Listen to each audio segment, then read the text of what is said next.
আসসালামু আলাইকুম। মোটিবিদ্যার পক্ষ থেকে আপনাদের স্বাগতম। আজ আমরা এই ধারার অঙ্কটি সমাধান করব।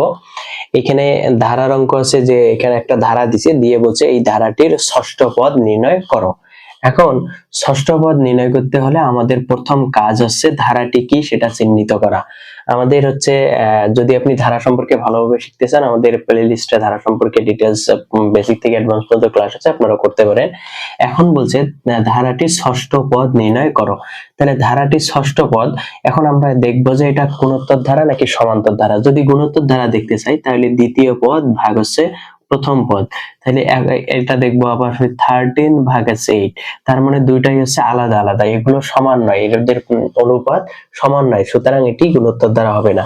এখন দেখি এটা সমান্তর ধারা নাকি। সমান্তর ধারা দেখতে গেলে কি করতে হবে? দ্বিতীয় পদ বিয়োগ প্রথম পদ বিয়োগ করতে হবে। কিভাবে বিয়োগ করব? 8 মাইনাস হচ্ছে 5 কত হয় 3, 13 মাইনাস 8 সমান সমান হচ্ছে 5।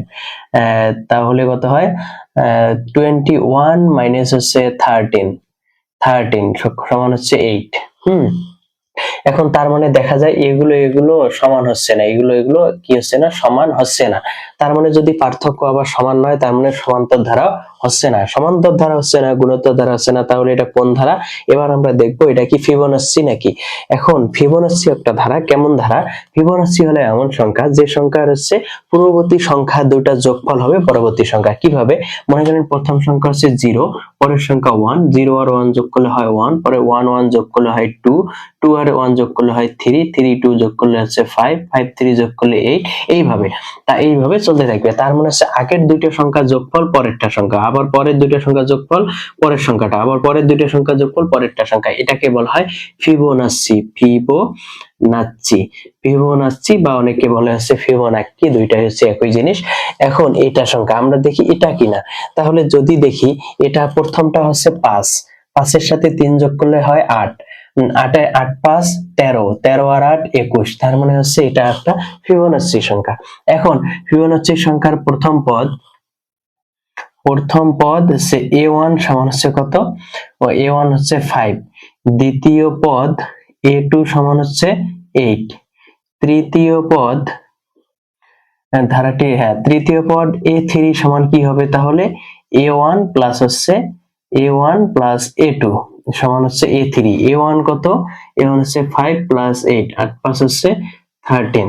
তাহলে চতুর্থ পদ a4 সমান হচ্ছে a3 প্লাস হচ্ছে a2 plus a3, a2 plus হচ্ছে a3। তাহলে a2 কত? a2 হচ্ছে 8, a3 কত? a3 বের হইল এই যে 13। তাহলে কত হয়? 8 3 11 21। এটা কততম পদ? চতুর্থ পদ। এবার পঞ্চম পদ a5 ইকুয়াল টু হচ্ছে a3 প্লাস হচ্ছে a4 সমান a3 এর মান কত? a3 এর মান হচ্ছে 13, a4 এর মান কত? 21। তাহলে কত হয়? 20 3 34। আর হচ্ছে ষষ্ঠ পদ a6 equal to a4 plus হচ্ছে a5 ইকুয়াল টু কত হয়? a4 এর মান কত? 21 প্লাস হচ্ছে a5 হচ্ছে 34। তাহলে কত হয়? 30 আর 20 50, 50 আর 4 50 আর 5 হচ্ছে 55। তাহলে এটাই হচ্ছে ষষ্ঠ পদ। 30 50 55। তাহলে হচ্ছে এর ধারাটির হচ্ছে ষষ্ঠ পদ কত? ষষ্ঠ পদের মান হচ্ছে 55। এটা হচ্ছে কি ধারা? এটা হচ্ছে ফিবোনাচ্চি ধারা। ধন্যবাদ।